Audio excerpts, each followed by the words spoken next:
انا بيرسونالي في ايام بصحى فيها مش قادر احط رجلي على الارض.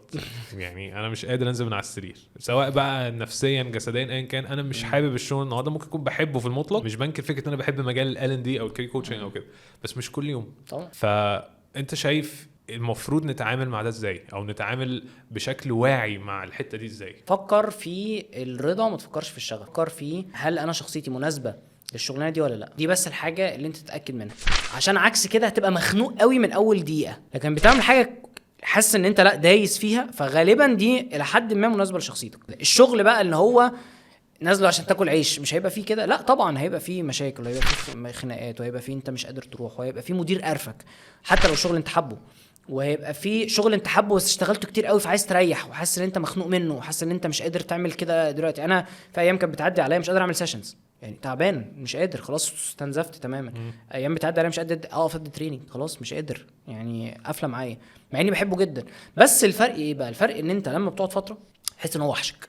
ارضى، يعني اهم حاجه يكون شغل مرضيك، لكن فكره الانبساط مش موجوده، مش هتلاقيها. فلو في شغل انت فيه راضي وبتبذل فيه مجهود، انت كده تمام.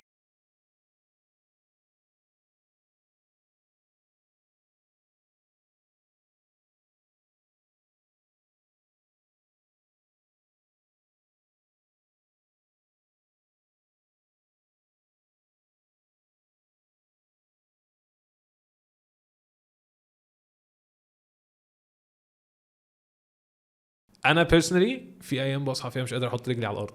يعني انا مش قادر انزل من على السرير، سواء بقى نفسيا جسديا ايا كان. انا مش حابب الشغل النهارده. ممكن اكون بحبه في المطلق، مش بنكر فكره ان انا بحب مجال ال&دي او الكارير كوتشنج او كده، بس مش كل يوم طبعا. فانت شايف المفروض نتعامل مع ده ازاي، او نتعامل بشكل واعي مع الحته دي ازاي؟ فكر في الرضا وما تفكرش في الشغف. فكر في هل انا شخصيتي مناسبه للشغلانه دي ولا لا. دي بس الحاجه اللي انت تتاكد منها، عشان عكس كده هتبقى مخنوق قوي من اول دقيقه. لكن بتعمل حاجه حاسس ان انت لا دايس فيها، فغالبا دي الى حد ما مناسبه لشخصيتك. الشغل بقى اللي هو نازله عشان تاكل عيش مش هيبقى فيه كده. لا طبعا هيبقى فيه مشاكل، وهيبقى فيه خناقات، وهيبقى فيه انت مش قادر تروح، وهيبقى فيه مدير قرفك حتى لو الشغل انت حابه، وهيبقى فيه شغل انت حابه بس اشتغلته كتير قوي فعايز تريح، وحاسس ان انت مخنوق منه، وحاسس ان انت مش قادر تعمل كده دلوقتي. انا في ايام كانت بتعدي عليا مش قادر اعمل سيشنز، يعني تعبان مش قادر، خلاص استنزفت تماما.